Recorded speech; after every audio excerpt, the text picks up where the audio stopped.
ዝማሬዎች ብቻ እየሆኑ መምጣታቸውን የማንክደው እውነት ነው። በዚህ ዘመን መዝሙሮች እየበዙልንና እየፈሰሱልን ከመሰለን እጅግ ብዙዎቹ መዝሙሮች በእሳት የተለበለቡ እንጂ የበሰሉ አለመሆናቸውንም ማወቅ አለብን። ጥሬ ናቸው፣ ግርድፍ እንጂ የተሰለቁ አይደሉም፣ ሽርክት እንጂ የላሙ አይደሉም።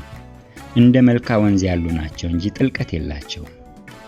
ደግሞም ብዙ ስህተቶች አሉባቸው። ይህ የዜማውን ጣዕምና ውበት ሳናወሳ ነው። የዜማና የቅላጼ ጣዕም ከሰው ወደ ሰው የመለያየት ጠባይ ያለውና ዜማን ማሄስ ህሊናዊ ብቻ ሊሆን ይችላል። በርካታ ቅኝቶች አሉንና ዜማ ያንን ተከትሎ ስለሚለያይ በዜማ መዝሙሮችን መፈረጅ ይከብዳል። ይሁን እንጂ የአንዳንድ መዝሙሮች ዜማ ከሚባል ይልቅ ድምፅን ከፍና ዝቅ ፈጠንና ቀርፈፍ እየተደረገ የተነበበ ንባብ ነው ቢባል ይሻላል እንጂ ዜማ ነው ከማለት ንባብ ማለቱ የሚሻል ይመስላል። ከንባብ ምንም አይለይም። የሙዚቃ ዳራ ተደርጎለት ቢነበብ እንዲያውም ሳይሻል አይቀርም። ከዜማ ሳንርቅ መወሳት ያለበት የሙዚቃ መሳሪያ ነው። አንድ የሙዚቃ ሰው የሆነ የቤተ ክርስቲያናችን ሰው እስኪ ሀገራችሁን መዝሙሮች አሰማኝ አለኝና ከተለያዩ ካሴቶች አንዳንድ ለቃቅሜ በአንድ ሲዲ አድርጌ ሰጠሁት። ሰማና እንዳሰብኩት አይደለም፣ ቆንጆ ነው፣ ግን ከሲንተሳይዘር ሌላ መሳሪያ የላቸውም ብሎ ጠየቀኝ። ለዚያን ጊዜ በሙዚቃ የሚደመጥ ምላሽ አልነበረኝም። ቀድሞውኑ ማድረግ የነበረብኝ ከቀድሞቹ ከነደረጀ ስዩም፣ ሸዋዬ፣ ሌሎችም በዘመናዊም በባህላዊም መሳሪያ የታጀቡትን ማስደመጥ ነበረብኝ። መዝሙር ከአገልግሎትነቱ ጋር እንደ ኪን ወይም እንደ ጥበብ ሊታይ ይገባዋል። ከሆነ ለምን ነው ሲንተሳይዘር ብቻ የሀገሪቱን ጠቅላላ መዝሙሮች የማጀብ የአንበሳ ቅርጫ የሚወስደው? ለዚያውም እስከሚቀራረብና የአንዱ ከሌላው ጋር እስከሚነካካ ድረስ። እስኪ ባለፉት በርካታ ዓመታት ስንት መዝሙር ነው በሳክስ ወይም በክራር ወይም በዋሽንት የተዘመረው? መሳሪያዎች ከኖሩን አይነትና ቅንብር ለምን ጠፉ? አንድ የዝማሬ አገልግሎት መሪ የሆነ ሰው ይህን ለምን እንደማይሆን ስጠይቀው ቅንብርና ህብር ካልክማ የጊዜ መስዋዕት ሊጠይቅ ነው፣ ገንዘብም ጥበብም ሊጠይቅ ነው። አሁን እየተደረገ ያለው እኮ ሽክን እንዳለ ወጥ ጊዜ ተወስዶ የተሰራ ነገር ማቅረብ ሳይሆን ልክ እንደ ንፍሮ የመሰለ ነገር ነው። ንፍሮ ደግሞ ብዙ ገንዘብም ጊዜም ጥበብም አይጠይቅም አለኝ። ይህ ነው እንግዲህ በእሳት ተለብልቦ የመሰለ ግን ጥሬ መብል ያልኩት። ከሙዚቃ መሳሪያ ሳንርቅ መነሳት ያለበት ነጥብ ደግሞ እሺ ይሁን አንድ መሳሪያ ብቻ ይንቻቻ፣ ግን የሙዚቃ መሳሪያ ድምጽና ጫጫታ የመልእክቱን ድምጽ የሚወጥባቸው ጥቂት ያልሆኑ የካሴት መዝሙሮች መኖር ነው። ይህም መጤን ያለበት ነገር ነው። ምንም የሙዚቃ መሳሪያ ውበት ቢሆንም መተኮር ያለበት ቅርጹ ላይ ሳይሆን ይዘቱ ላይ ነው፣ መልእክቱ ላይ ነው። መልእክቱ በድምጽ ወይም በሙዚቃ መሳሪያ መሸፈን የለበትም።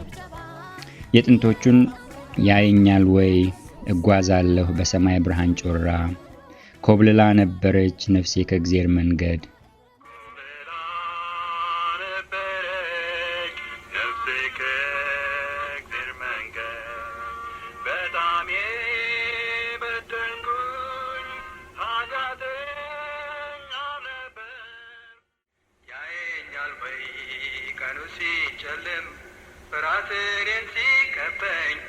ተስፋ ቆርጬ ብዙም ስደክም አምላኬ በቅርባ እጓዛለሁ በሰማይ ብርሃን ጮራ ወደ ኢየሱስ ወደ ጽዮን ተራራ። እነዚህን መዝሙሮች ስንሰማ እነዚህ ባለ 1 ወይም ባለ 0 መሳሪያ ናቸው። የሙዚቃ መሳሪያ ስላልነበር ወይም ተጫዋቾች ስላልነበሩ ነው አይደለም። መሳሪያም የሰከኑ ተጫዋቾችም ነበሩ በዘመኑ። የአትኩረት ኢላማው ግን የት መሆኑ ይታያል። ከዚህ አያይዘን የድምጽና ድርሰትን መያያዝም ነክተን እንለፍ። አንዳንድ ክርስቲያኖች የገጣሚነት፣ የባለቅኔነት ወይም የደራሲነት ዝንባሌ ስላላቸው ስንኞችን ይቋጥሩና የመዝሙር መልክ ይሰጧቸዋል። የዜማ ተሰጥኦ ከኖራቸው ደግሞ ዜማ ጨምረውበት መዝሙር ያደርጓቸዋል። እንግዲህ ችግሩ ከዚህ በኋላ ነው የሚመጣው። እንዳይዘምሩ ድምጽ የላቸውም፣ እንዳይተውት መዝሙር ጽፈዋል። ታዲያ ስለደረሱ ብቻ መዘመር ያለባቸው ይመስላቸውና እያማጡ ሲዘምሩ ይደመጣል። ይህ የእነሱን ጉሮሮ ብቻ ሳይሆን የአድማጩን ጆሮም የሚያደክም ነገር ነው። አንዳንዶቹ ሊወልዱ የሚያምጡ ነው የሚመስሉት። ሌሎቹ ደክሟቸው ዛፍ ስር ተቀምጠው የሚያንጎላጁ፣ ሌሎቹም መጫወቻውን ተቀምጠው የሚያለቅስ ሕፃን ይመስላሉ። ለግላቸው ይዘምሩ፣ ገበያ ላይ ለሚውል ካሴት ግን ጭራሽ ባይዘምሩ ይሻላል። ለእነርሱ ጥሩ የመሰላቸው ዝማሬ ሁሉ ለአድማጭም ይጥማል ብለው ገምተው ከሆነ ተሳስተዋል። መዝሙርን የሚመዝን እኮ አድማጭም ነው። ጥቂት አራጋቢዎች ሳይሆኑ ሰፊ አድማጭ ይገምታል፣ ይገመግማል። እነዚህ እንግዲህ ድምጽ የለሽ የመዝሙር ደራሲዎች ናቸው። ሌሎቹ ደግሞ ድምጽ አላቸው፣ ቆንጆ መረዋ ድምጽ አላቸው፣ ግን የመድረስና የመቀኘት ነገር አይሆንላቸውም። ታዲያ እነዚህ ደግሞ ድምጽ ስላላቸው ብቻ መዝሙር መድረስ ያለባቸው ይመስላቸውና ደፍረው የሆነ ነገር ይጽፋሉ። ደፋሮች ናቸው እና ቅጠል ቅጠል የሚል መዝሙር በቆንጆ ድምጻቸው ሲዘምሩ ይደመጣሉ። ሳር የሚል መዝሙር በቆንጆ ድምጽ። እነዚህ ሁለቱ አይነት ሰዎች መስጠትና መቀበል ቢችሉ፣ የመስጠትና የመቀበል ጸጋ ቢኖራቸው እንዴት ቆንጆ በሆነ ነበር። ያ ይደርሳል፣ ይህ ያርማል፣ ይህች ትዘምራለች፣ ውብ ነበር። አንድ የመዝሙር ቡድን መሪያችን አንድ ጊዜ ሲያስተምረን ይህን ነገረን። አንድ የቡድኑ ዘማሪ መዝሙር ይዞ መጥቶ እንዲለማመዱ ሰጣቸው። መሪውም መዝሙሩን አየውና አስተካክለን በሚቀጥለው ሳምንት እንዘምራለን አለው። መዝሙሩን ያመጣው ወንድም ይህ ከጌታ የተቀበልኩት መዝሙር ነው፣ ወይ እንዳለን ዘምረዋለን ወይም ይቀራል አለው። መሪውም ምን ከጌታ ትቀበላለህ? ከጌታ ብትቀበል ይህ ሁሉ ስህተት መቼ ይኖርበት ነበር? ይህ ከጌታ የተቀበልከው ሳይሆን ራስህ ቁጭ ብለህ የጫጫርከው ጭረት ነው። ቢበዛ የደረስከው ድርሰት ነው። ከጌታ የተቀበልኩት ብለህ አትመጻደቅ። ከወደድክ አርመህ አምጣው፣ ያለዚያ እኛ እናርመዋለን ብሎ እቅጩን ነገረው። አንዳንድ የመዝሙር ደራሲዎች ራሳቸውን የማይታረም አድርገው ስለሚያዩ ከእነርሱ የተሻለ የሚመስላቸው ሰው እንዲያይላቸው አይሰጡም። ስለዚህ አንዳንድ መዝሙሮች ወይ ጥሬ ሳይሆኑ ወይ ሳይበስሉ እንዲያው ጠንዝተው ይኖራሉ። በምዕራቡ ዓለም ክርስቲያናዊ ዝማሬ ከአገልግሎት ይልቅ ስራና ንግድ ከሆነ ቆየ። እንደዚህ የሆነ መምጣቱ ከፊት ይልቅ ገሃድ ከሆነም ከርሟል። እነዚህ ለንዋይ የሚዘምሩ ሰዎች አንዳንዶቹ በቤተ ክርስቲያን ውስጥ ቢኖሩም አንዳንዶቹ በጌታ ቤትና በጌታ ውስጥ ጨርሶ የሉም። ቢኖሩም ለይስሙላ ነው። የእገሌ አገልግሎት ወይም ሚኒስትሪ እያሉ እንደ ፌንጣ እየተፈነጠሩ ዛሬ አንድ ቦታ ነገ ሌላ ከተማ ናቸው። መዝሙሮች በአንደበታቸው አሉ፣ እነሱ ግን የሚመገቡበት ተጠያቂ የሚሆኑበት ጉባኤ የላቸውም። ታዲያ እነዚህ ሲዘምሩና ለገበያ ሲያመቻቹና ሲመቻቹ እየነገዱ እንጂ እያመለኩ አይደለም። ከጊዜያቸውና ከሐሳባቸው የአንበሳ ቅርጫውን የሚወስደው ገንዘቡና የሰዎችን ስሜት እንዴት ማስደሰት መቻላቸው ነው።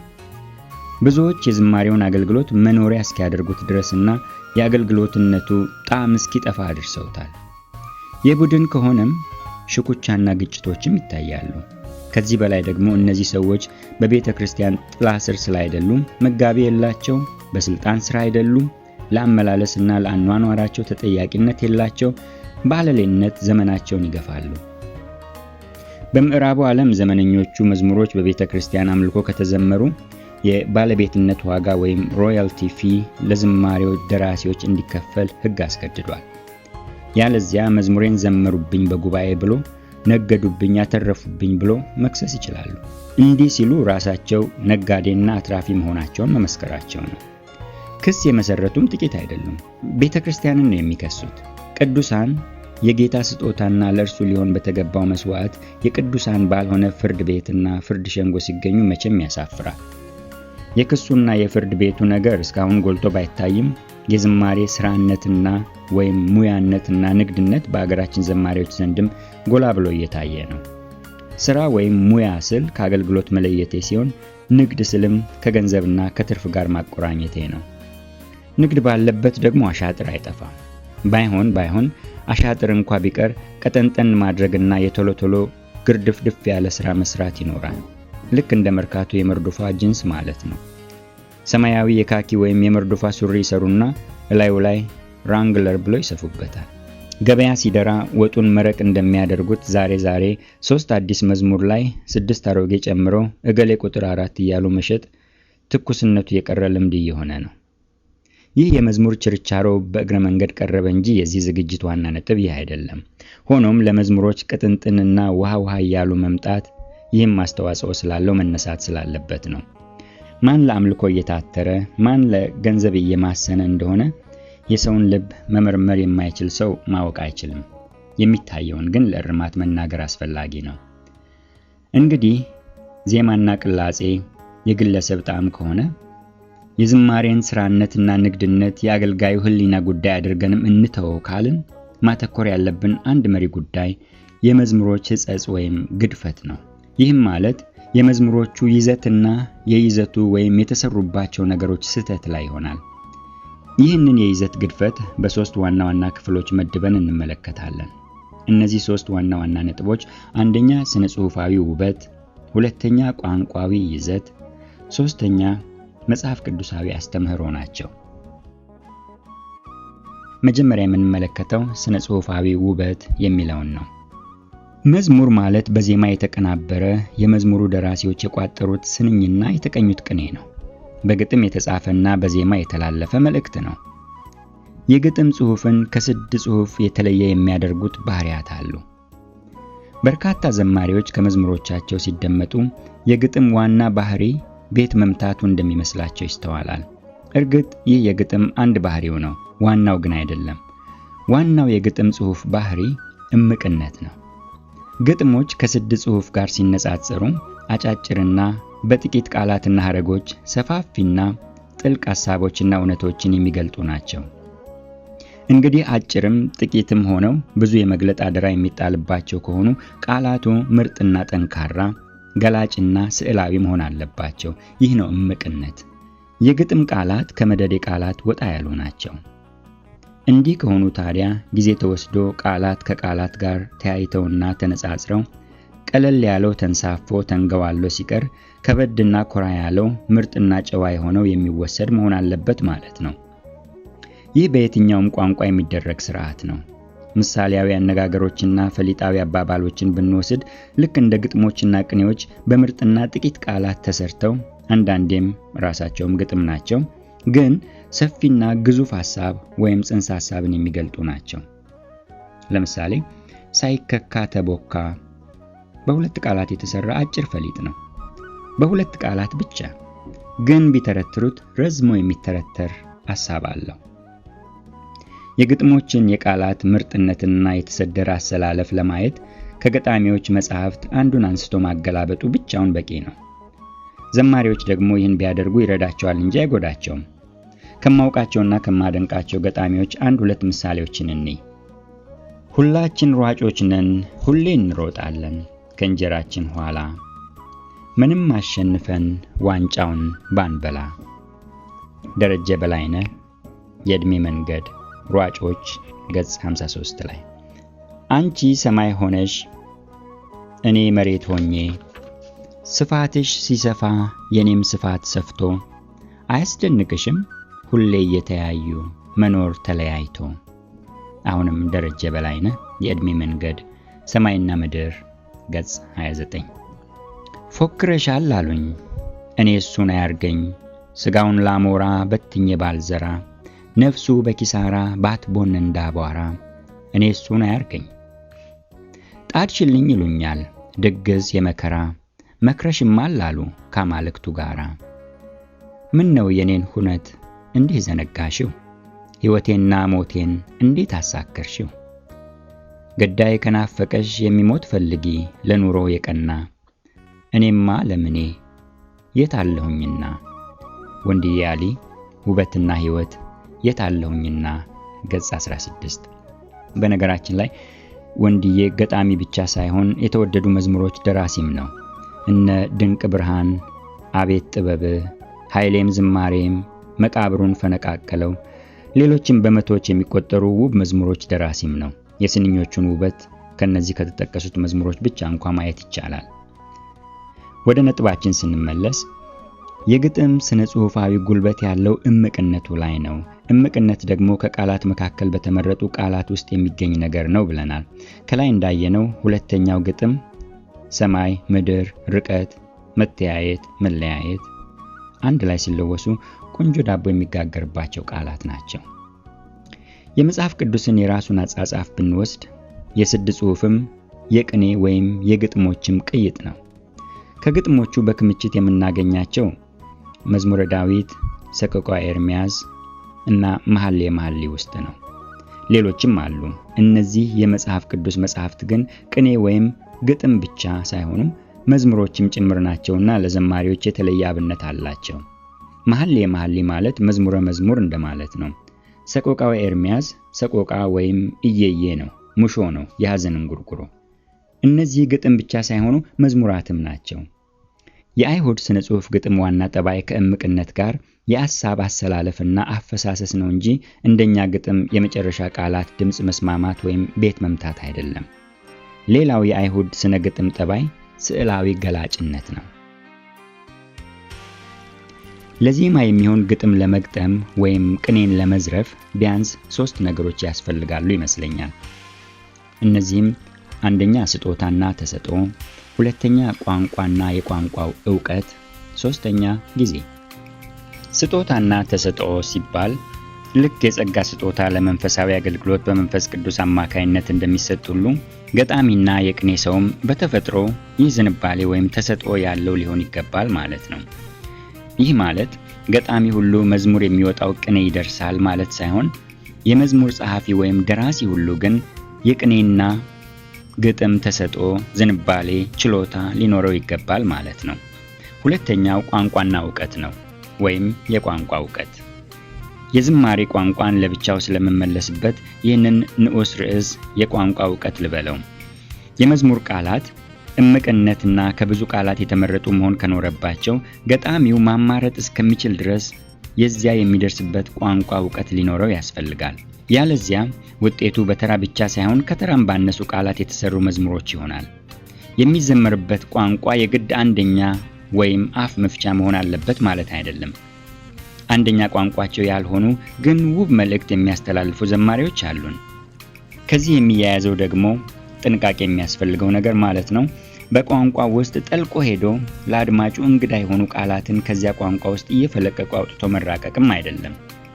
ሶስተኛው ነጥብ ለስነ ግጥም አስፈላጊ ከሚሆኑት ነገሮች አንዱ ጊዜ ነው። ተሰጥኦም የቋንቋ ዕውቀትም ኖሮት የመዝሙር ግጥምን የጻፈ ሰው ከጻፈው በኋላም ጊዜ ወስዶ ማየት፣ ማንበብ፣ መከለስ ያስፈልገዋል። ይህን ሲያደርግ ቃላቱን ብቻ ሳይሆን ይዘቱንም ለማረም እድል ያገኛል። ጸሐፊም ከላሽም አራሚም እርሱ ብቻ ከሚሆን ደግሞ ሌላ ወይም ሌሎች ሁነኛ የሚላቸው ሰዎች በዚህ መስክ የተሰማሩ ሰዎች ቢያዩትም ይበልጡ ይሆናል። በጊዜ ውስጥ ወደ ላይ የሚንሳፈፉም ወደ ታች የሚዘቅጡም ቃላት ይኖራሉ። በጊዜ ውስጥ። ስለዚህ ጊዜ መስጠት መልካም ነው። በ1980ዎቹ መጀመሪያ ላይ አንድ ዘማሪ ከፊቴ ዮርዳኖስ ከኋላዬ ፈርዖን፣ ምንም አስጨናቂ አስቸጋሪም ቢሆን እንደ በትረ ሙሴ እጄን አነሳለሁ፣ ባህር ይከፈላል እኔም አልፈዋለሁ ብሎ ዘምሮ ነበር። ዮርዳኖስንና ፈርዖንን አሁን ምን አገናኛቸው? ራሱን ሳይሆን እስራኤልን ወክሎ ዘምሮ ከሆነ ማለት ነው። እስራኤል ዮርዳኖስ ሲደርሱ ያ ፈርዖን ከሰራዊቱ ጋር ወደ ባህሩ ገብቶ ከሆነ ከሞተ 40 ዓመት አልፎታል እንጂ ከኋላቸው አልነበረም። ከ2 ዓመታት በኋላ ያው ዘማሪ ያንኑ መዝሙር ዘምሮት ሰማው። አሁን ግን አርሞና አስተካክሎት ከፊቴ ቀይ ባህር ከኋላዬ ፈርዖን ብሎ ነበር የዘመረው። ግሩም እርማት ነው። ጊዜ መስጠት የሚያስፈልገው እንግዲህ እንዲህ ያሉትን ግድፈቶች ለማጥራት ነው። አውቆ የተደረጉ አይደሉም። በሚታወቁበት ጊዜ ግን ይጠራሉ፣ ይገረዛሉ። ይህን የመሰሉ እርማቶች ከመዘመራቸው በፊት ኖረው ቢሆን ምንኛ ድንቅ ነበር። ብዙ ያልተሳሳቱ መዝሙሮችን እንሰማ ነበር፣ ወይም ብዙ የተሳሳቱ መዝሙሮች ከስህተት በታረቁ ነበር። መዝሙርን በደረሱበትና በሰለ ብለው ገበታ ላይ በሚያቀርቡበት ጊዜ መሃል ቁጭ ብለው ጊዜ ወስደው ኮስተር ብለው የጻፉትን ቢያዩ ብዙ የሚያርሙት ነገር ያገኛሉ። ብዙ ስህተት መጽሐፍ ቅዱሳቸውን ካለማንበባቸው የተነሳ የሚመጣ ጣጣ ነው። አንዳንድ ዘማሪዎችም አለመጽሐፍ ቅዱስ ጊዜ መስጠት አይደለም መጽሐፍ ቅዱስ ያላቸውም አይመስሉም። እየተዋሱ አንብበው የሚመልሱና እንደገና ተውሰው የሚያነቡ ነው የሚመስሉት። ዳዊት ጎልያድን በምንድነው ወንጭፎ መጥቶ የገደለው? በድንጋይ ነው። ስንት ዘማሪዎች ናቸው በጠጠር እንደገደለው የዘመሩልን? በጠጠርና በድንጋይ መካከል ልዩነት የለም? አለ፣ ቢያንስ የመጠን። ጠጠር ማለት ይቺ ቅልቦሽ ወይም ገበጣ የሚጫወቱባት ብይ የምታህል ነገር ናት። ድንጋይ ከዚያ ይበልጣል። ወይስ የከተሜ ልጆች ወንጭፍ የሚሏት ባላ ባልቾ ላይ በላስቲክ ተይዛ የምትወነጨፋለች እሷን እያሰቡ ይሆን የዘመሩት? ከሆነ እዛች ላይ የሚደረገው ድንጋይ ሳይሆን ጠጠር ነው። ወይስ ከድንጋይዋ መጠን ቀነስ አድርጎ በእግዚአብሔር ክብር ላይ ጨምር ለማድረግ ይሆን? ቃሉ የትርጉም ልዩነት ከፈጠረ ለኛ የሚመስለንን ሳይሆን የምንጩን ቃል ነው መጠቀም ያለብን። የምንጩን ቃል መጠቀሙ ጥበብ ነው። ሙሴ በትሩን ይዞ ሲኖር ሳያውቅ እባብ ነበር ይዞ ሲዞር የነበረው። ሙሴን ጠራና በትሩን አስጣለው። ለካስ እባብ ነበር አቅፎት የሚዞር።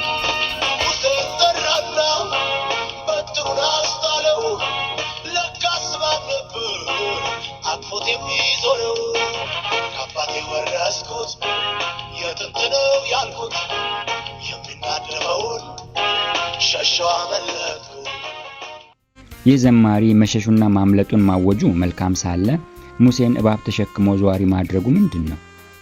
ወይስ ታሪኩን በከፊል ብቻ ነው ዘማሪው ያነበበው? በትሩ ነው እኮ እባብ የሆነው ለምልክት እንጂ ቀድሞ እባቡ በትር ሆኖ በእጁ አልነበረም። ደግሞስ አስጣለው ወይስ መልሶ አስጨበጠው? ያንን ክፍል ትክ ብሎ ማየቱ ብቻ በቂ ሆኖ ወደ እንዲህ ያለ የተሳሳተ ድምዳሜ ከመድረስ ሊያግድ ይችል ነበር። ከይድረስ ግጥም በኋላ ጊዜ መስጠት ተገቢ መሆኑ ወይም ሰባኪን ተከትሎ አለመድረስ ተገቢነቱ ለዚህ ነው።